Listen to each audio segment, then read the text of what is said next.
Okay, we are live. There we go.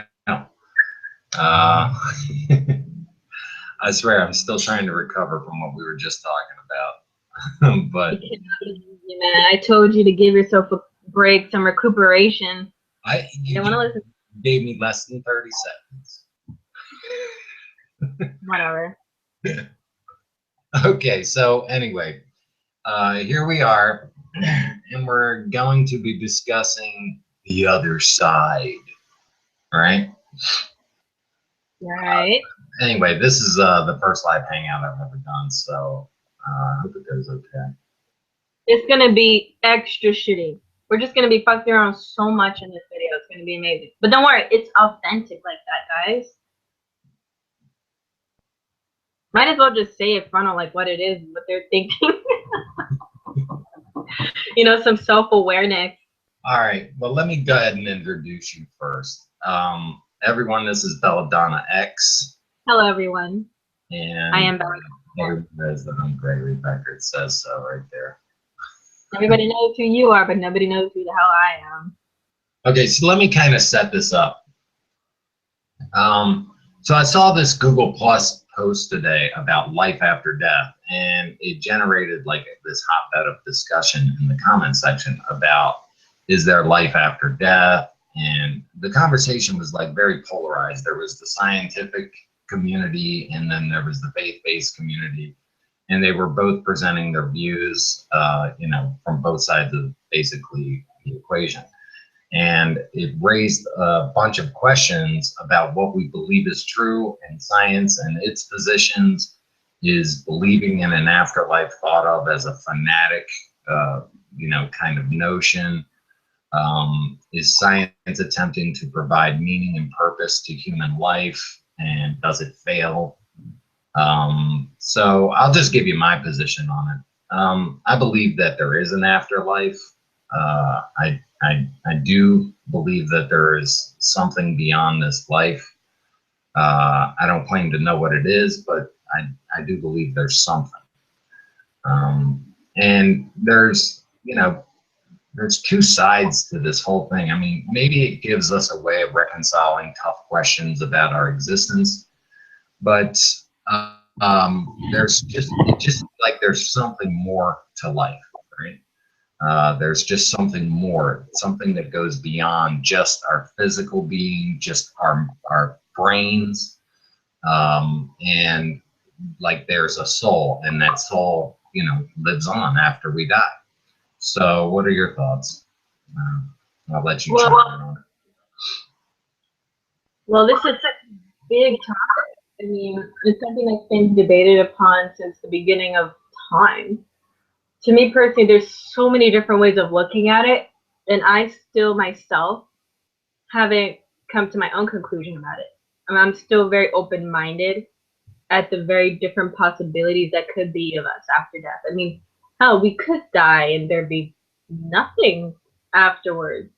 And there could be, there is a strong chance that there definitely is, especially since there has been recorded and captured evidence of spiritual phenomena, for example. Just as an example, scientists have they have seen, recorded, and experimented with their own research looking into vibrational electromagnetic fields that surround the body itself and how it lingers after you die.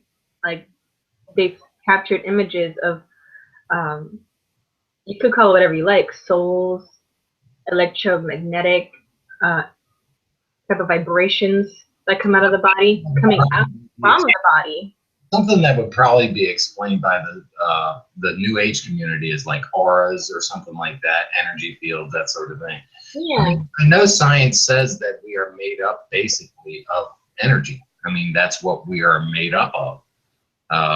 So Just everything that there is, including our bodies, and inanimate objects as well. yeah, everything is made of energy. Right, everything is made from a special, specific vibration. Because even if you look at what an atom is, it's mostly nothing. It's mostly dark space. It's empty. And it's like when you change the frequency of a vibration, you could change matter. Most of everything that we see, touch, are as physical beings is very minuscule to the comparison of the nothingness and the dark matter around us.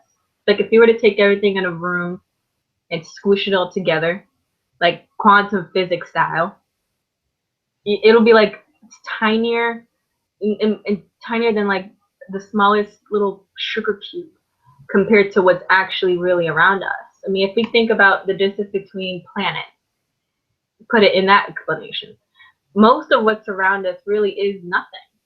It's not fatalistic or nihilistic to say it or negatively nihilistic to say it. It's just the truth of it. There's so much emptiness. There's so much space around us. So it makes the question, well, how is it that things exist within all this nothingness? And it comes from a starting point, vibration. And the Have you ever seen that video? Let me just interrupt you real quick. Have you ever seen that video on sound vibrations and how they manipulated like sand on a disc to create different designs and that sort of thing? I cannot believe you. We saw this video together. Did we? Yeah, man. I was screen sharing. I was showing you this shit. I know okay, well, I'm pretty sure I remember seeing it separately from you, but that's okay. Yeah, cool. I'm about to say, man, I'm like, no, really? Same thing we saw?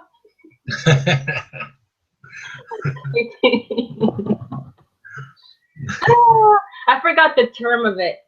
It's basically sacred geometry. The way that sound waves are projected, especially onto a flat board with some sand or sugar on it, and the way that those that sand will take shape depending upon the sound or vibration that is being put on the board, being sent through the air. I mean, that you cannot go against this. This is actual science taking place. I mean, unless you are such a up the butt skeptic, to where you're just naturally. Well, the science that produced those experiments in the first place, so you know, I mean, they proved their point. But yeah, they basically just said, look, there's an actual thing happening here when you put certain sounds into place, and you measure sound along with its relation to matter, with tangible physical stuff. This is not just some hocus pocus magic, some type of hoodoo freaking spirituality happen. No, this is real tangible stuff. This is an actual thing that is happening that needs to be looked into with more seriousness by the scientific community. And they're not looking at it with seriousness. Or I don't know if it's seriousness, I think more openness. Because there tends to be some intellectual dogma that goes on in the scientific community, just as much as religious dogma goes on. Exactly. It's too much of an extreme on both ends. Yeah, well, science sells, I mean, just as much bullshit as, religion at times. Exactly, and, it gets people guessing, keeps people guessing like all the time just to control their thinking about a certain subject. It could be anything, They just did a study, they always preface it with a study. They just did a study that says chocolate is good for you. And then 2 weeks later, they just did a study that says chocolate is bad for you. And it just goes on, and it's rinse and repeat just to keep people guessing, to control their thinking, to stay plugged into their thinking. Basically, I mean, it really comes down to, you can't prove that there isn't life after death, and you can't prove that there is life after death. And it comes down to an individual question of, I mean, it's neither side can be proven, okay? So it comes down to a question of really what you believe as an individual. And that, I think, is where the dogma comes in. Intellectual and religious, we want to control what it is you believe individually. Right, exactly. And so that's that. to actually even know what would even happen after death would be to experience it. And yeah. What the point I'm trying to make though is that that's where it gets really that's where people are constantly trying to, it's like a marketplace of ideas, you know, and they want to corner the market and convince you that what they're saying. Because here's what, okay, when I was looking on Google Plus, here's what the page said. It said, when you die, you have 7 minutes of brain activity left, which is your brain playing back memories in a dream sequence. So, you know, a lot of people had, you know, a lot of opinions on it, and they said, yeah, it's just your brain is firing off and everything. But the thing that started the discussion was not that there was something happening after you died, basically, but rather, how can you prove this beyond a shadow of a doubt that this is what's going on? And a woman commented and said, you know, you can hook up an EEG, which measures brain waves and activity, and you can see that this tissue is still firing. The neurons are still firing, and so the neurotransmitters are still transmitting. yeah. But I mean, this theory of saying that, you know, this is what happens when you die, like saying it from a very dogmatic scientific point of view, is basically equal to the claim that if you like fall in a dream and hit the ground before you wake up, you'll die. It's the whole they say thing, you know. You know, they say if you fall in a dream and hit the ground before you wake up, then you'll die. Well, how does anyone really know that? I mean, someone would have to come back, and if they come back, then how can we claim that they were actually dead? I mean, there's a lot of like logical fallacies involved in the arguments that make up these theories, and that's why they are going to remain in theories. You have to be able to have some kind of verifiable, you know, response from the other side, saying, "Hey, there's another side here," you know. Especially when life after death. Well, no, got it wrong. People who come back from the dead and they talk about their experiences, what they've seen. It's like, because this happened many times in the ER, when a person really does die, like their heart stops and they're laying there on a bed for a couple minutes in certain occasions, then they just come pooping back up. You know, doctors have talked about this. This has actually been a thing. This isn't just something out of a soap opera or movie.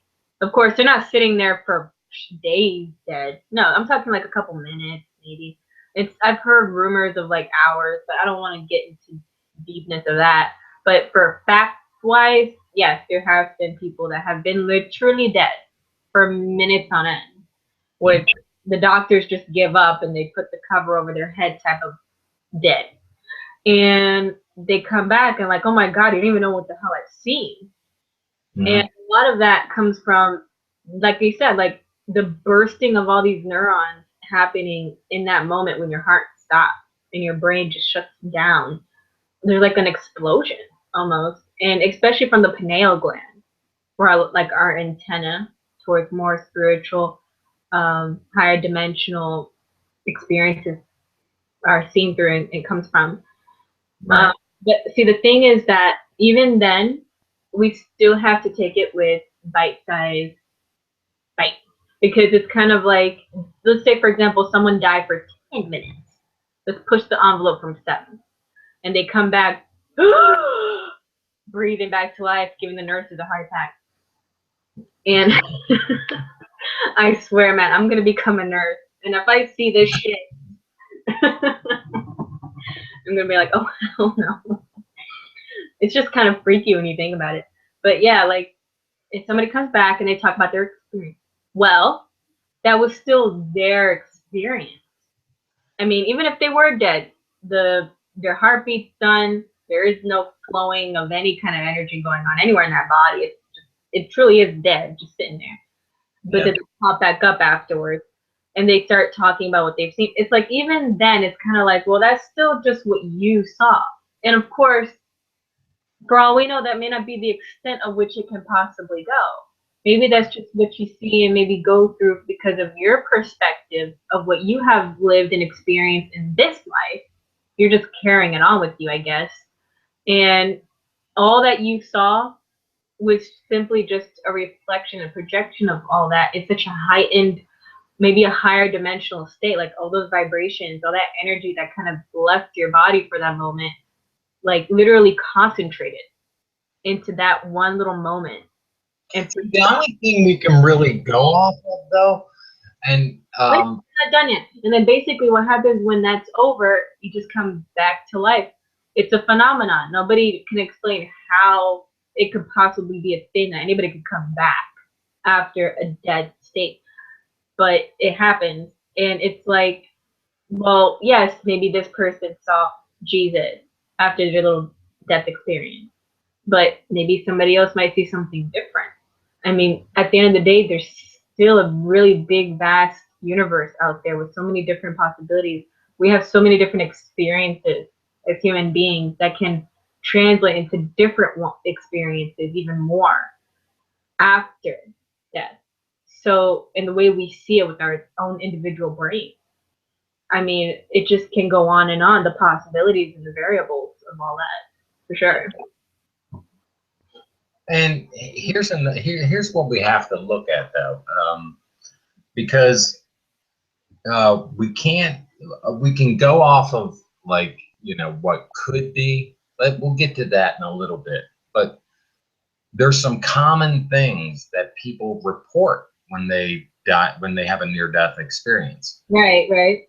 Because I mean, these things that these people, they kind of share this common experience. Okay, and there's some important things to, like, point out about that, is that they have some type of out-of-body experience. It's not like it's happening inside their body, because they have these,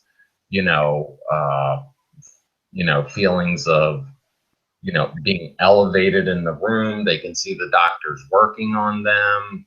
Maybe they have an experience where they're in another room and they're overhearing conversations, and they recount these conversations when they're revived. They have this passing into or through a tunnel, presence of unearthly beings, unearthly light. They say that this is the brightest light they've ever seen, and yet it doesn't hurt their eyes. Presence of deceased persons, not living persons, like all the people who have gone before them are in one place. There's darkness. There's an unearthly landscape where they've reported where, like, the grass is, like, if you step on it, it doesn't leave a footprint or anything. Or there's a void of some kind, or a boundary point of no return. It's a very strong emotional experience. That's very common. They have revealed special knowledge or purpose for their life, is revealed to them in some way or another. In some cases, they're given a choice to go back, or they're thrust back. Of course, awareness of past events in your life. And I mean, the brain is basically a recording device, and it doesn't forget.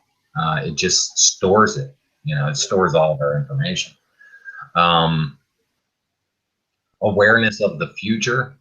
Some people have gone to hell, have hellish, like, visions. I know. So they're coming back, and they're saying, that there's this really, terrible, place or whatever. You're like, wow! Yeah. So there's, like, a lot of common experiences. I would love to look into the, like, psychology of this, yo. Like, okay, let's all get all the coming back from the dead experiences, put them all together, and really study the people it's coming from. Like the people who claim to see heaven, right? Right. look at them. Let's look at their life stories. Let's look at the way they are as a person, any kind of mental illnesses or lack thereof. Like really study these people in a very serious, conducive way. Real, actual, tangible, experimental, observable, correlated research. And really It won't be evidence-based. It'll simply be a corroboration of stories, basically. right, it'll be like social psychology stuff. You know, it'll just be like, okay, let's look at these people and see how it matches. Like the people that dream, well, they claim to see hellish places, Right. or they experience something bad themselves. They're not even just seeing it, but they're feeling it. Like as if they dumped themselves in the lake of fire and they felt the burn.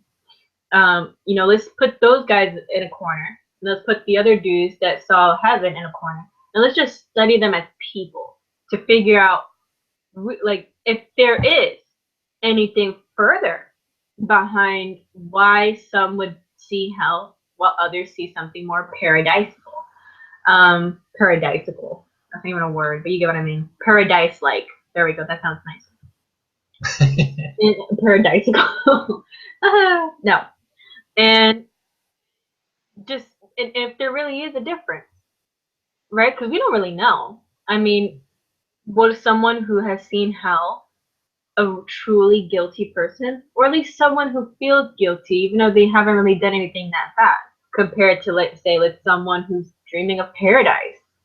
I mean, for all we freaking diddly know, a serial killer die, and their paradise happens to happen for them after their death because of their quacky brains. They don't have conscience. So I don't really see them having much of an experience after death because of that. They're very soulless type of people. That's another talk for another thing. But I can imagine, right? And then you have someone who's never really done anything bad to anybody having a strangely hell-like experience when they die, which would be interesting. I mean, like I said, like I think it wouldn't be a waste of time or research to really look into who the person is and see if that relates to what they saw when they died, and really use as like an actual tangible study on humanity, you know, like anthropological social studies type of thing. Yeah. It contributes a lot to psychology. I mean, I don't see how it wouldn't. That's a huge psychological study that will take place, for sure. I think a little bit of everybody from every field would have to get in on this, you know?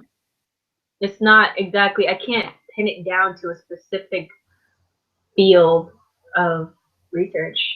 Like, I don't see it just being a psychology endeavor or just a quantum physics endeavor.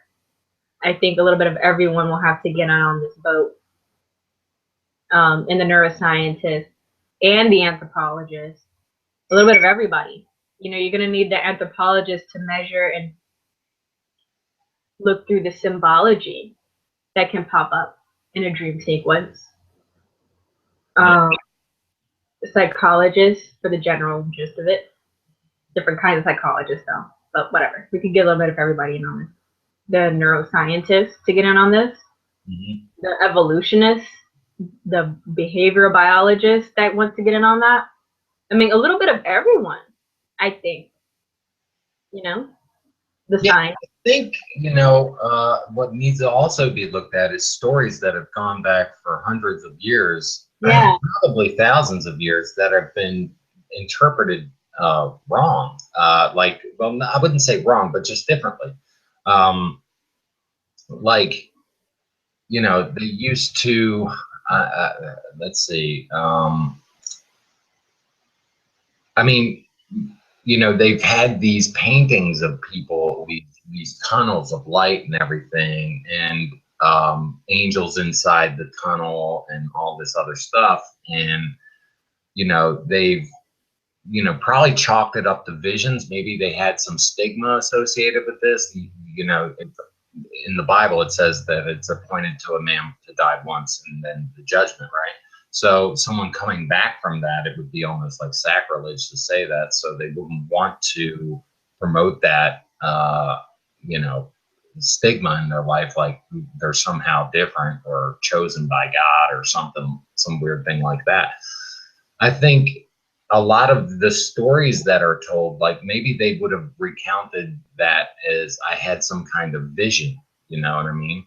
And it could be the fact that they did have some kind of near-death experience. I mean, it's possible. It's possible. But just to re-examine a lot of that evidence in a new light, I suppose. But of recent years, because of the advances in medicine and everything, people have been reporting this, and I don't know, you know, some kind of social psychological thing where people in mass, they hear a story like that in real time. I mean, you have to kind of look at that. They hear stories in real time. They read books on the subject. They have, you know, the information. We're in the information age, and there's a lot of easy access to that. It becomes very easy to manufacture a story such as that just for attention as well. I mean, some people have come forward and said, yeah, I made the whole thing up. Some people have done that, which is unfortunate. It's like, you know what, why the fuck do you want to go after the attention? You know, I mean, come on, just, you know, keep everything accurate. But there's a lot of different, you know, things associated with it. But I think that this is even more interesting is that because these experiences are so common, like it tells us that we have something unique and common that's human that binds us together instead of separates us, right? There's something unique that happens to us, and we share that, and that's a unique, shareable human experience, even if it just does amount to something scientific, you know, some scientific explanation behind it. I think that is, you know, the interesting part, that there's something that we're sharing and we're doing it. You know, it's the same way for a lot of, you know, people or whatever. But I don't know. It's a fascinating subject. I mean, what do you think? Do you think that when you die, you go on after this life? How do you picture that going? Well, I don't know. Like I said, like I haven't really come up with my own conclusion or core belief of it. It's more like I'm open to the idea of whatever happening. And I know that sounds kind of weird. And it's not that I'm indifferent. It's just that there really is so many different possibilities. And all of them sound plausible in their own ways when, you know, they're held up to speculation and philosophy and thought on it. I mean, Okay, let's There's life look after death. It's like, where would we go? well, let's look at it this way too. I mean, And then there's the idea of reincarnation. yeah, You go to a place, but then always temporary. Then you have to come back here. yeah. I would not want to come back to this junk. And I'm serious. all of this is basically a process of, I guess, until the time that we come to reaching enlightenment, and then we move forward to something else, either a different dimension, to a different planet. And there's different stuff about that. I haven't studied too in-depthly in Buddhism to get into this, but that's the general gist of it. Yeah. And it's kind of like, well, I don't know. I mean, the idea of, for example, we're going to play with that for a little bit, reincarnation. I mean, look, I get that we're all interconnected by natural law and just simple. I mean, look at us. We're all from the earth, both humans and animals. So, and of course, we're all interconnected just for being earthlings. So there is, I guess, an idea of where that comes from, where I guess we could interchange forms, but our soul stays the same. But there's just something about reincarnation where you're going to tell me that I've lived a life, any life, animal life or human life, and I forgot that experience completely because I don't remember anything I from. think there is something to be said for an individual reconciling their life, right? Because it's all their memories going on, and they somehow tailor that experience to, you know, their life experiences, in in terms of being able to reconcile it. So like if you're a Buddhist, you're going to reconcile it in a Buddhist way. If you're a Christian, you're going to reconcile it in a Christian way. If you're an atheist, you will reconcile it in a different way.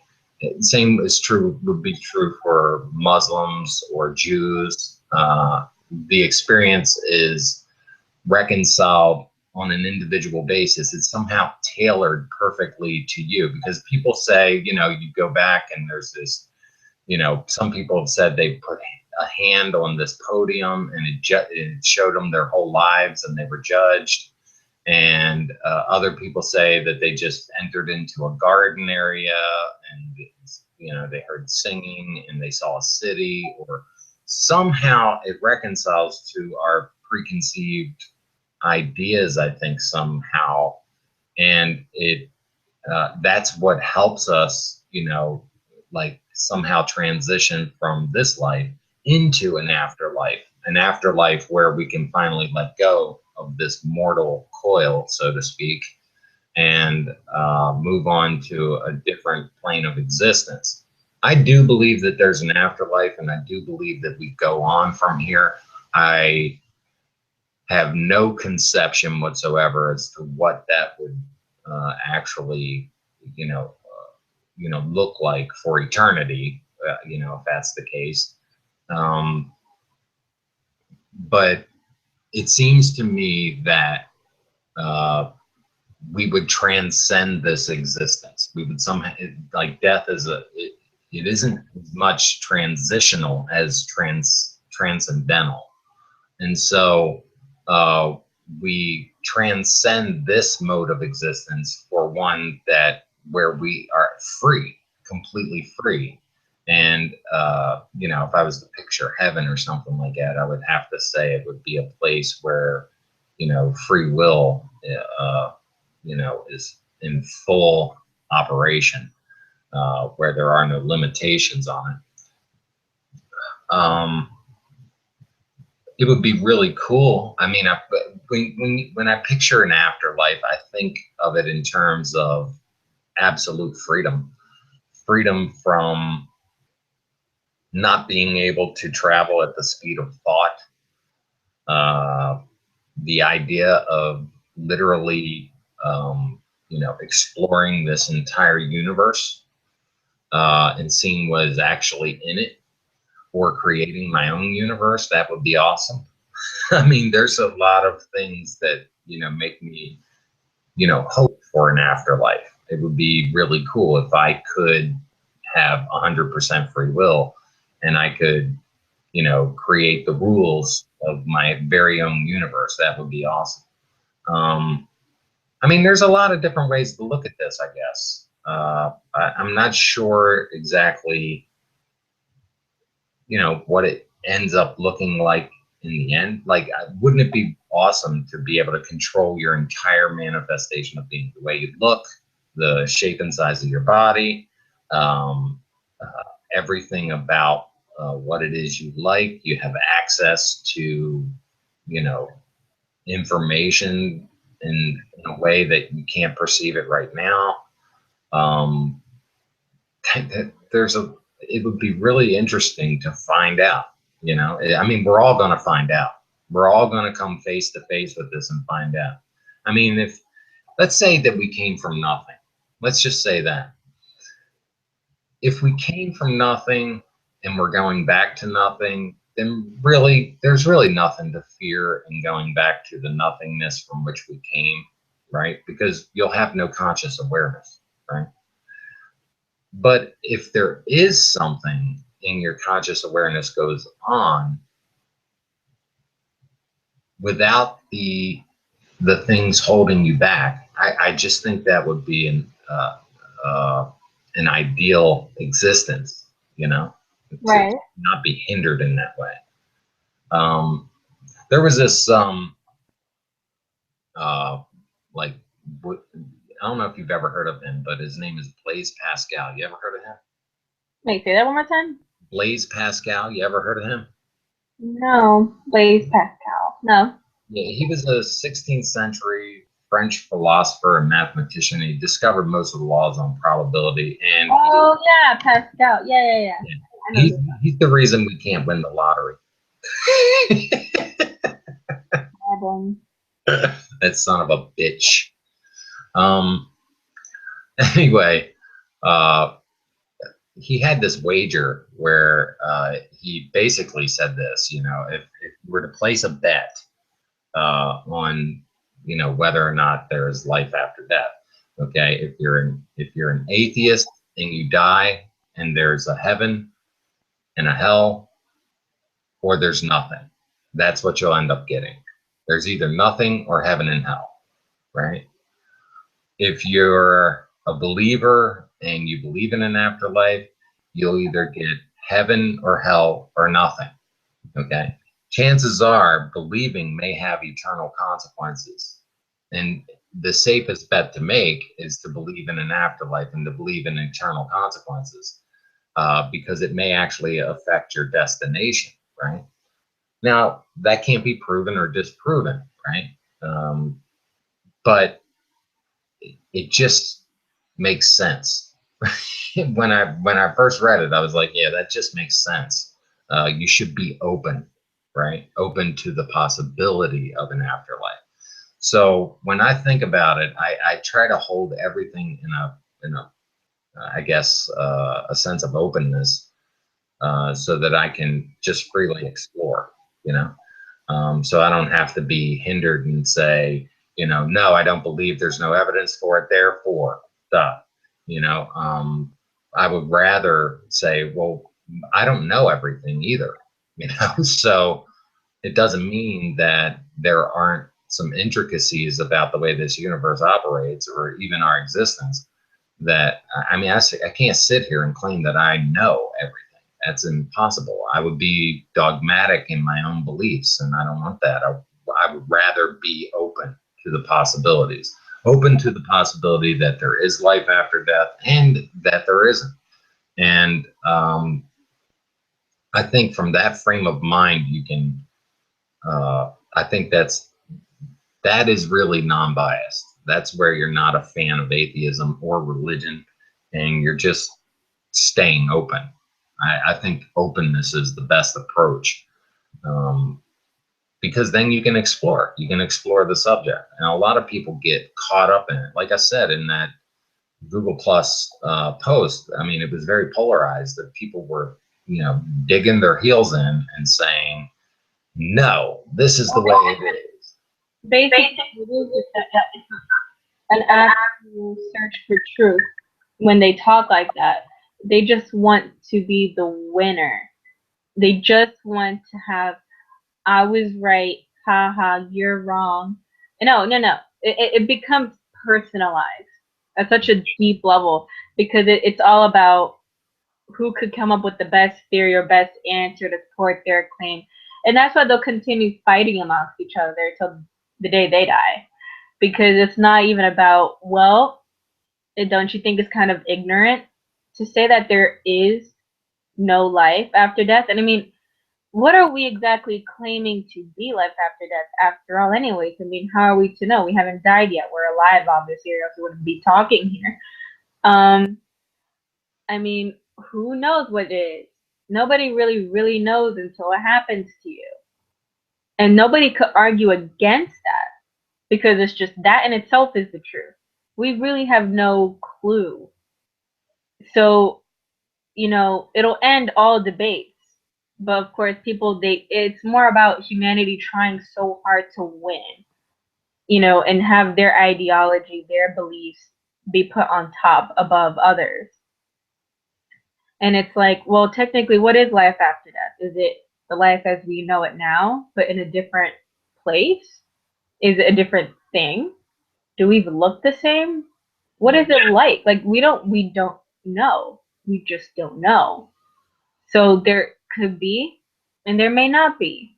Maybe for some people there isn't, and like there may be A life after death for only some. I mean, this could be very nuanced. It could go on forever. I mean, the possibilities and probabilities of it. I mean, like you have some people that come back after death experience and they see hell, whereas other people see a paradise. I mean, it'll be pretty fucked up. I understand how it's kind of like some people when they die, they're just dead. And then maybe for someone else, People they have have to died go and somewhere else. some people have died and been in the morgue for hours, and then they get an autopsy. They're in the middle of their autopsy and they wake up. Yeah. You know, it's just, I don't know, maybe the cold stasis of, you know, the state of their being slows it down. I don't know, whatever. But It really depends on the person, and so it really boils down to that we are all individuals, but we are all part of the collective human consciousness, which gives us the ability to have insight into anyone else around us. I mean, we are not totally independent from each other because of that fact. The fact that we are not the only human being on this earth. There's many other people like us with different variations of what a human being is, but a human being nonetheless. yeah, So, and it also gives us the ability to have telepathy, to get in zone with other people and their emotions and feelings, vibration, energy, all things of which have been scientifically proven. But of course, it's that side of science that has been looked into, and scientists have come up with some very amazing stuff, but it's just been pushed to the side. The way that, let's say, anything that comes up within a religion comes up, but because it's not what the church or let's just go with the church, may want for people within it to know, they'll push it to the side or under the rug to pretend it wasn't even there, even if something may actually be there, but they just cover it up because they want to control the narrative. They yeah, want to control the way in which people go on seeing things. Same thing with history revisionism. You have so many aspects throughout any kind of history you could think of that has been so meshed with and fucked up with because of an agenda. You know, that quote, history is written by the victors. Well, there's still ways of finding out the truth of aspects of history. But of course, it's just, even with the truth, it's a question of, what I've hated about Greek mythology. Greek mythology was pretty standard, you know, when I was growing up, and now it has taken on this whole, you know, different nature with a feminist narrative behind it, and it's everything is like feminized in it, and it's like, wait a minute, this isn't the way I read it when I grew up. Well, what is Greek mythology? I mean, is it? I mean, are you rewriting this just to promote an agenda or whatever? That was one of my favorite subjects, was Greek mythology, and so, you know, yeah, I mean, people do rewrite aspects of our, you know, our existence and how it plays out and everything. Uh, right, like for their own example, need, and it's ridiculous. right, it's within everything, especially within academia. I mean, you've got you've got how, for example, Columbus did not discover America. The whole sentence itself is stupid, considering the fact that there were Native Americans living here. You can't discover a place where people already inhabited. I mean, this is just basic level common sense. Yeah, you could say he revealed it to Europe. Right, that's a better way of saying it. I don't believe in political correctness, but I am into historical correctness. And it's better to say it that way. And even then, he still didn't even do that. You had Vikings that were taking trips back and forth from North America to freaking Iceland. I mean, do people really believe that only recently people have been coming to and from North America, considering how close it is to Russia itself, to the Polynesian Islands, to Iceland, and then from Iceland to Europe? I mean, there's definitely ways in which people could have easily gotten here back and forth all willy nilly, whenever the hell they felt like it. And there's actual proof and evidence of this. For example, people say that, that lie that Columbus discovered America. But then when you look deeper into the story of Columbus and why he even ended up here in the first place, well, you get the basic generalized mush that's fed to us, even in college, because I'm in college and I'm still being taught the shenanigans. How, yeah, Columbus, he was allowed, given permission by the king from Spain to go to India to find spices. You have no idea how many times I've heard of this. And I'm just like, no. Why is this still being taught to us like this? We already know the truth. The truth is right in our face. It's not even a conspiracy theory. It's a conspiracy truth. Look into his journal. He talked about it. This has been written down by the very Spanish themselves. This is not just some willy-nilly conspiracy. King Ferdinand wanted to find an easier way to get to the Holy Land than going through fucking Europe. And of course, through the trenches of the Middle East itself to get to Jerusalem. For a lot of shenanigans with that. And I don't want to take too much time out of the video just to get into that topic, but just a general summary of it. Yeah, he wanted to find an easier way to get there so he could take over freaking Solomon's temple and shit. Okay, and because that's where all the source of all things come from: Islam, Judaism, and Christianity. And that's what happened. So they figured if we take a sea route, and pop up on their shores through ships, we could really get somewhere with this. This would be so much greater success than actually going by land. Well, Columbus decided to set sail, do his shenanigans. Thought he ended up in India. Very far from it. And when, of course, news came back, he was done with his little adventuring.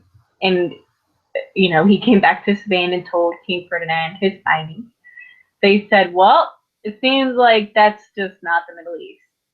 So I guess we're going to have to make North America our new Holy Land. Word for word. So that was basically how it really started. Instead of trying to conquer the living hell out of Jerusalem, because that place has been torn since the beginning of time, they figured, let's make a new Holy Land. Not just the new land, new world. No, the new Holy Land. Land of milk and honey, yes. Yeah, we're going to make this the new kahuna. And everything just started spilling off from there on out till this day. Now, you tell the average human being this, they'll roll their eyes or they'll think that you're tripping. Like, oh, come on, that's looking so deep into it. That's like a little bit. You mean the purpose is just to erase the religious connotations behind the purpose of the voyage? Is that what you mean? What? Are you saying that history is rewritten in a way to erase the religious nature of the purpose of the voyage? Is that what you're saying? Oh yeah, exactly. Because it's always been agenda based. A lot of what we've learned in school, it's all about, well, we can't teach it to them like this anymore, because there was a time when this was taught, because it just doesn't play in with what people like. It's not part of our field anymore to look into this. So we're gonna have to change it up a bit. And it's kind of like, well, fuck you. It's basically political correctness, but in the schools and in the churches themselves since the beginning of time. This is not a new concept of modifying information and knowledge just to appease the masses or control the masses, either or. It can go both ways here. And it goes with every field: science, history, religion, anything else you can think of has been modified to a great extent just to appeal to people and their feelings. So it's like, for example, Isaac Newton, the great scientist, and how scientists today are such bitches when it comes to ever discussing the fact that Isaac Newton was a fucking alchemist, occultist. The dude had over hundreds and hundreds of books in his own library on the subject of the occult. He was a magician, for crying out loud. But then you'll have scientists that'll sit there being like, he dabbled in it. He looked into it for a moment. No, that was his life. We can talk about him another time. We can get into that. No, but that's Because not that's a big conversation. No, but that's not the point. I'm just saying that there's a lot of things that science may know about, but they choose not to tell people because it's not according to the atheistic scientific worldview, especially the modern one. Modern science is fucking deplorable because of that. The idea of exploration and looking beyond the stars is gone. It has been so whitewashed with 100% pure atheistic view that there is no wonder anymore to motivate a scientist into really looking into true science and accepting it for what it is. Because there was a time. Well, that goes to an argument of whether or not there is, scientific dogma. Because when you're looking at, or even just intellectual dogma, when you're looking at this, what you're basically saying is science. One of the facets of scientific dogma is that they know everything, and it's really just kind of working out the details. You're not gonna. There's nothing new to discover, right? That takes away the greatest power that science has, in my opinion. And I think reconciling that, somehow dealing with that, addressing that issue, that dogma. One of the best questions scientists ever asked is, what if? What if? Right? That is one of the greatest scientific questions ever asked. What if? And if you take that hypothetical out of science and say, we pretty much know it all, it's just a matter of mapping out the details or whatever, then you're really closing yourself off to anything new. You have to remain open. Right. It's basically the religion of scientism. Yeah. It's basically looking at science through the way in which you only want to see science as, and keep it that way. Exactly. Because any other kind of science. I've brought this up before because I've talked about evolution to people, and they say it's just a process. It doesn't really it's based on natural selection and survival of the fittest and a bunch of other things, right? But I've said, well, how come we only ever look backward when it comes to evolution? How come we never look forward to the advancement of the species to see where we're going? We almost never do that. We always look backward. We never theorize going forward because there's a fossil record, and we can follow a fossil record and we can say, okay, this is what's happening, and we can theorize a little bit into the future. But we don't ever say, what if the human species is heading in a direction to where we shed our needs, our basic needs, food, shelter, clothing, warmth. Somehow we transcend them, and maybe our food becomes energy and we can somehow absorb it. Maybe we leapfrog through the universe from maybe solar system to solar system, or just interplanetary solar system, colonization, right? And somehow we fill up this entire universe, right? We somehow, colonize the entire universe, and not just the terrestrial plane, but all the space in between. And we end up becoming beings of, energy, where we can absorb energy. We no longer need clothing. We're beings made of energy. We are, what if somehow the evolution of our life form is actually heading in that direction? And maybe we don't need our size right now. Maybe we could exist at the size of, a particle, and be a full life form. And maybe we would find an efficient way to exist in this universe to where we could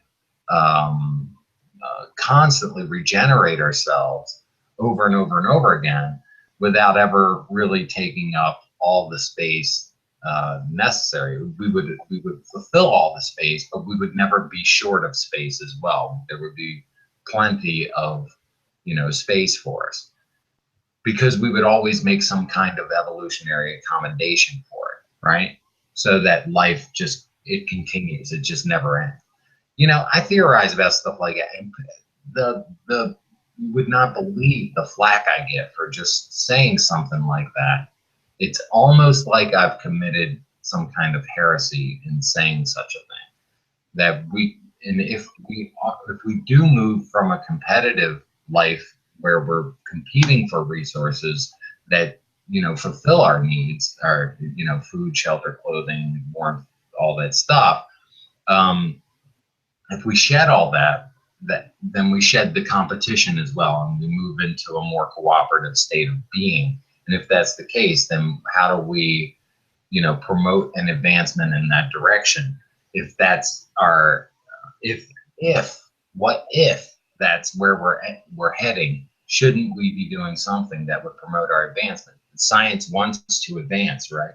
You would think that they would be open to an idea like that, but in fact, what I've found is that they're really not open to an idea where we shed our competitions for cooperation, and our food consumption. We don't even need clothes at that point.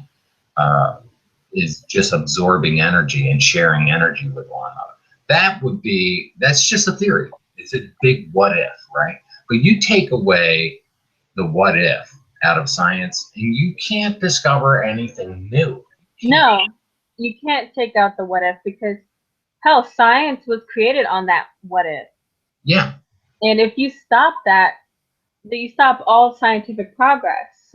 So it's not even just anything else that's infiltrating science itself. No, hell, atheism infiltrated the living hell out of science. Because if you look at the early scientists, they were theists, for crying out loud, for goodness sake.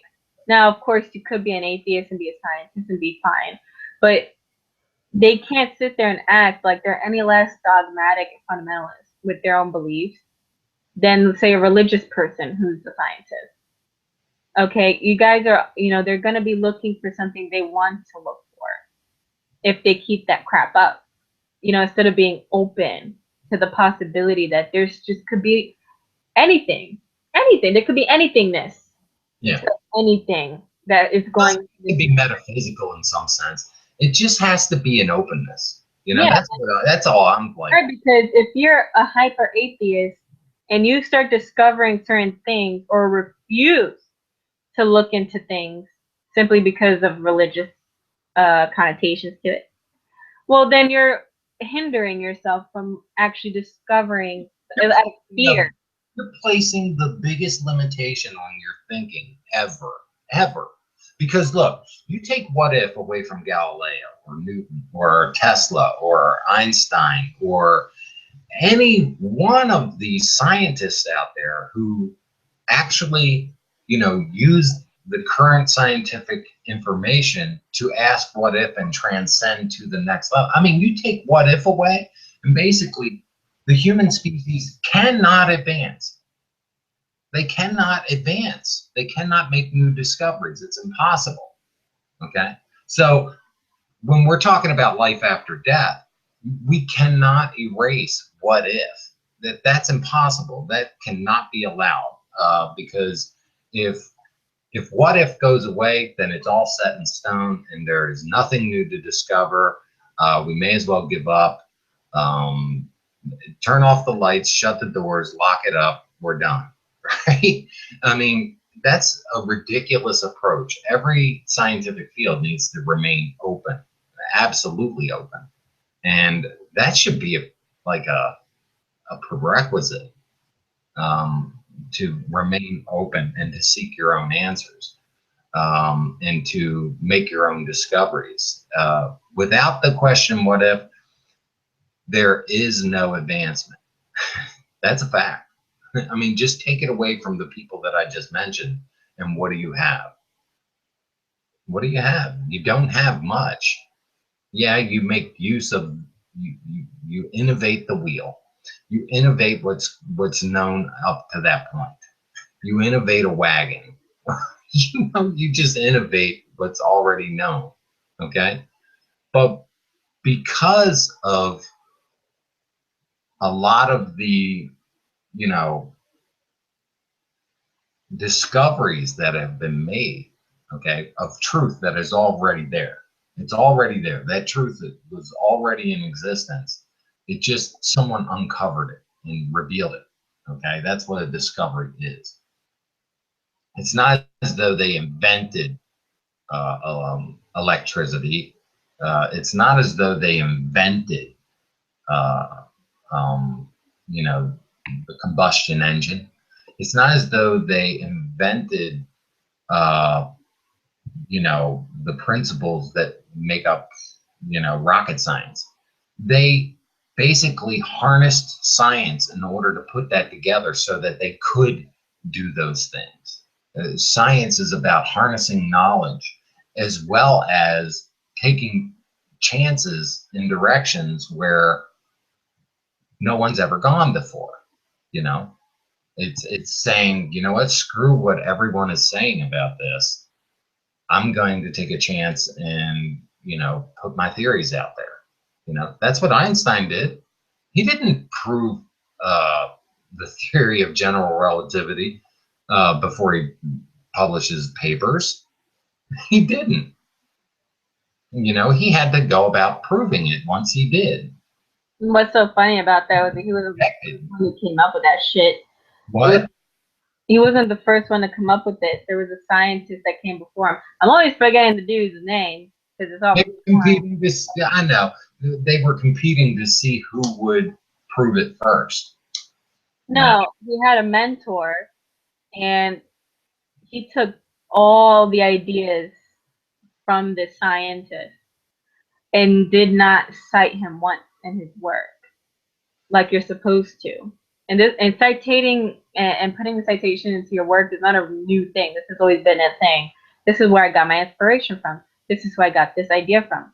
And Einstein didn't do that for shit. Despite how I have to look back up his name. It's a goofy name. The scientist that he got moral relativity from was moral relativity. Moral relativity. General relativity. About general relativity. Yeah. General relativity. Well, I haven't talked about general relativity in a while. We can talk about moral relativity at another point, though. We've been talking too much about it, so it's stuck in my mind. General relativity. The scientist that started that whole theory spent his whole life on that, and he had multitudes of works and essays on the subject for decades before Einstein came onto the scene. And Einstein took a lot of his dictation and inspiration from that, but instead of he never cited the man. He never said, "Look, this is where I kind of got my gist from."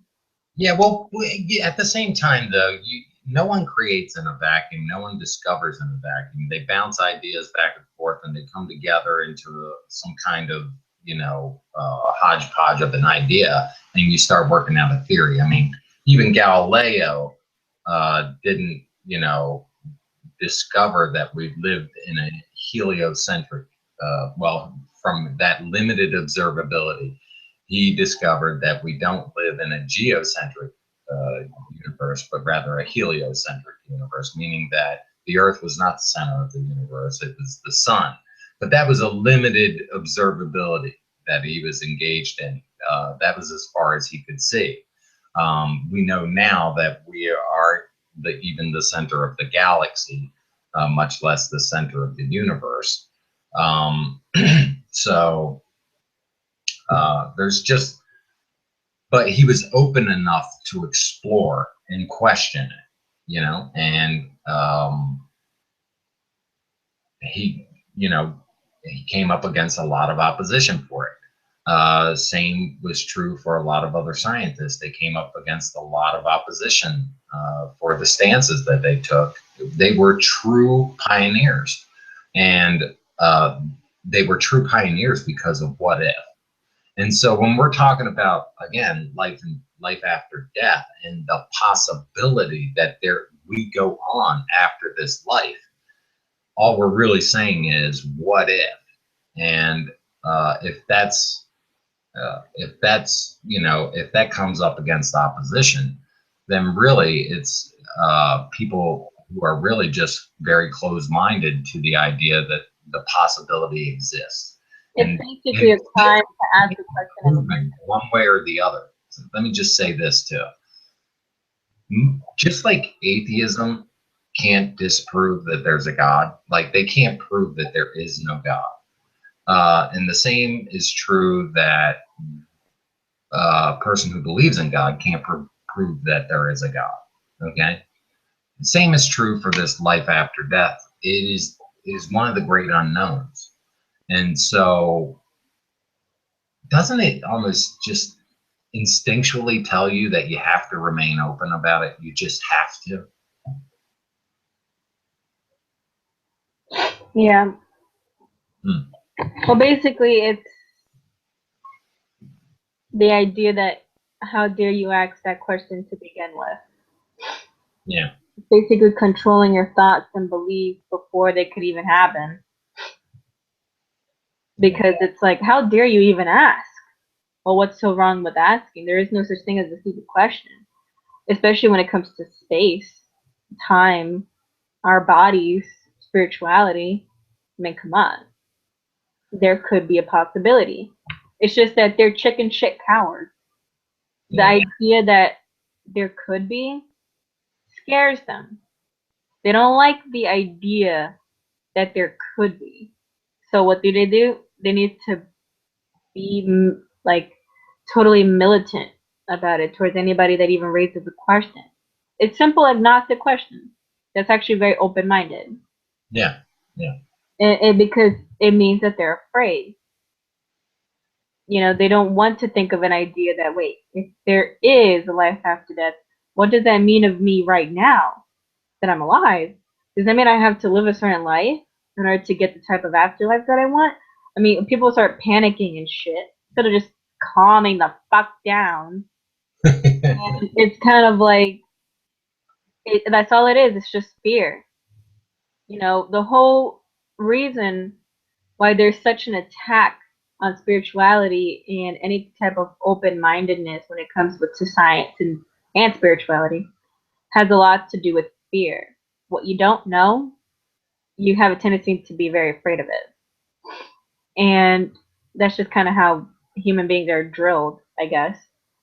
And like I said, the possibility opens up even more discussion and a whole big ass freaking brainstorm of ideas and possibilities that could come from this if it was ever proven, or of course it is an actual thing. There is actual life after death. There's just a lot of accounts to back it up. Meaning that there's people who work in hospice, like nurses and stuff, who witness some of this kind of stuff. Some people also witnessed there could be more people who've had these experiences, but they don't remember them simply because the drugs associated with resuscitation and stuff could hinder memory and affect the brain, which that is an interesting thing to look at, because if drugs are affecting the brain and that affects the memories, then that could be evidence that there is something happening in the actual brain. And therefore, it may not be a spiritual experience because it's no longer remembered. If it's spiritual, it would be separate from the brain, right? So that's something that they can look at. That's something that they can look at and measure evidence based on those experiences and accounts. They could just simply set up, some kind of survey. But people who have a lot of drugs and sedatives in their system during the process of resuscitation, it may stop them remembering. And if that's the case, then it could be brain related. Now, it also estimates that there's probably like millions, if not more, of people that have these, you know, vivid experiences of life after death. Um, but there's no way to quantify it scientifically some way. You know, there's no way, because it gets chalked up to hallucinations and illusions, or you know, just a delusion rather. Well, And basically, what it is that within science, it's basically people who want to believe in only in science, according to the way they want to see science to begin with. And that's it. The truth of the matter is this: there is no such thing that everything within this universe could ever be measured with any type of human-made scientific thing or theory or whatever you have you. And that scares people.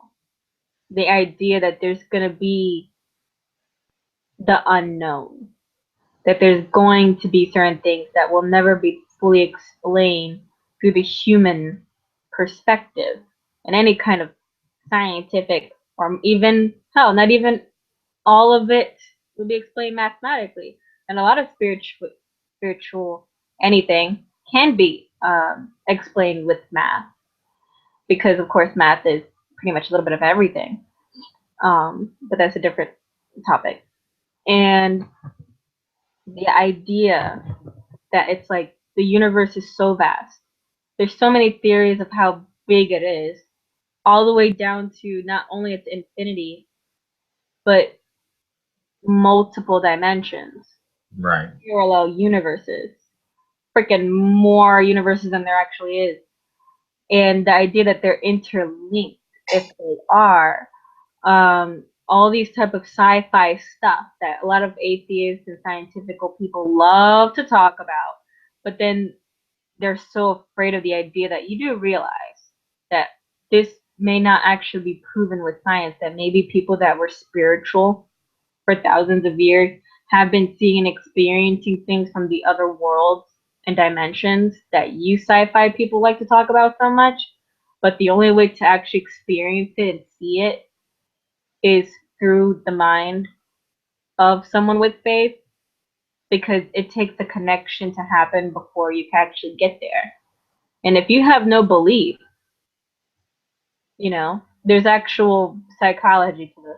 yeah, And if you have zero belief in something, well, then actually you're not going to build any kind of bridge to that destination. It's just not going to be available to you. It's not going to make itself known to you unless you want to see it. It could be right there in your face, but you brings won't up the see it. subject of also the like placebo effect. I mean, that is based upon your beliefs. I mean, if you believe that you've been given a drug that's going to make you well, it can somehow make you well. Is that your brain doing it? Is your spirit doing it? They don't know. Is it basically just your will? You want to succeed No. so badly at something that all you need is a little bit of a trick. You need some type of something to kind of get you in that kickstart direction. And basically, the human brain can pretty much do anything at that point. It just needs a couple of stuff to play with it, sure.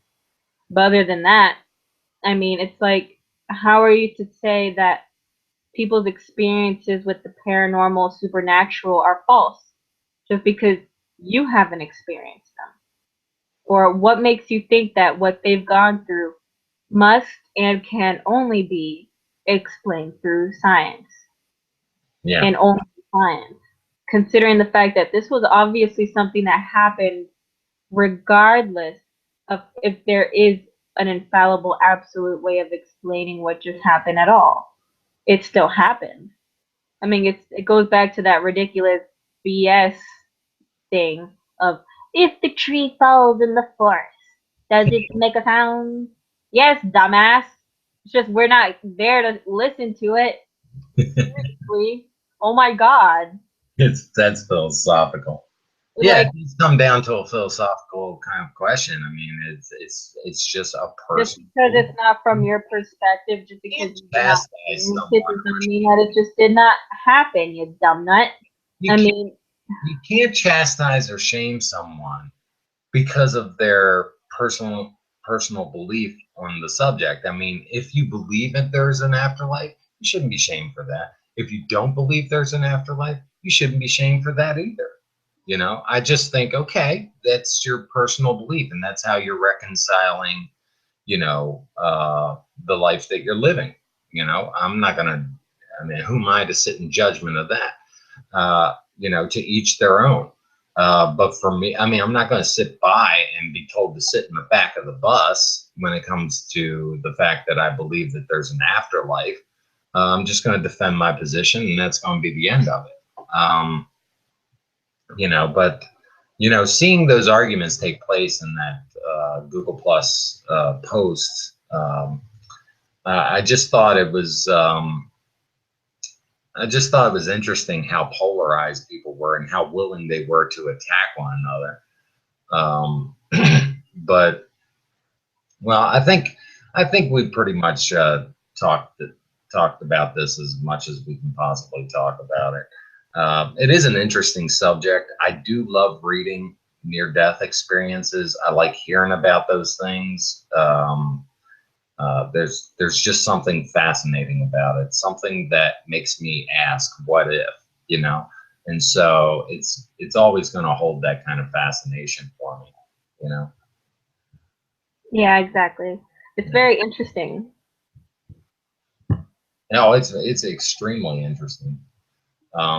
It just makes you uh, just just question so much, you know. It makes you wonder, like you were saying, about so much out there, you know. It's just it's fun to entertain. Exactly, it is. All It, right, so uh, you know, I personally believe, I'll just reiterate this. I personally believe that there is an afterlife, that somehow we go on. Our conscious awareness somehow goes on in some way. Hey, could you imagine if this was the sound you heard, like as soon as you died? Listen to this.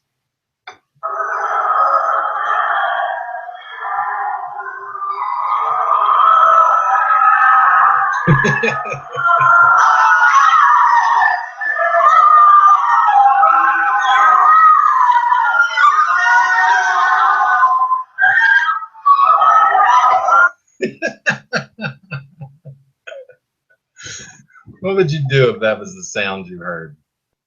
I don't know. I guess I just You're have. like, oh shit. I guess I just have to see when it happens. I mean, like there is a strong possibility that something does happen, whatever it is, who knows, after you die. That part I believe. Now, whatever that is another story, but it's just too much going on for there to be absolutely nothing afterwards. I mean, you're kind of leaving out the infinity of life itself, life and death itself.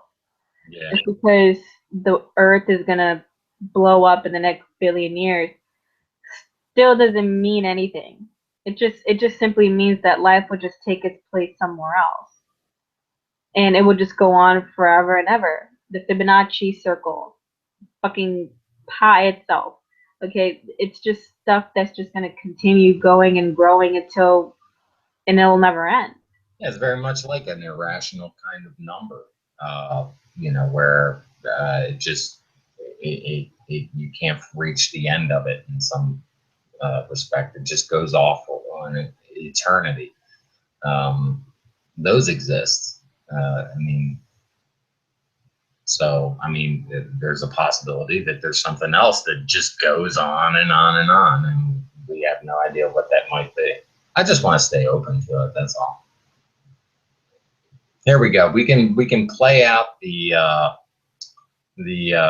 hangout with this.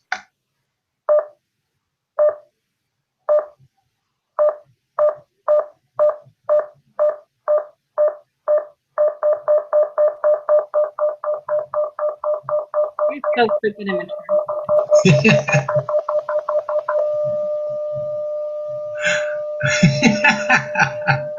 Unreal. Are we still being like filmed here? Are we live? Yeah, I'm about to close out the hangout. Any last words you want to say? No, that's pretty much it. I pretty much said everything. All right. Well, signing off for now, and we'll see you in the next hangout. We'll be talking about other things, but this was interesting. It was fun to talk about.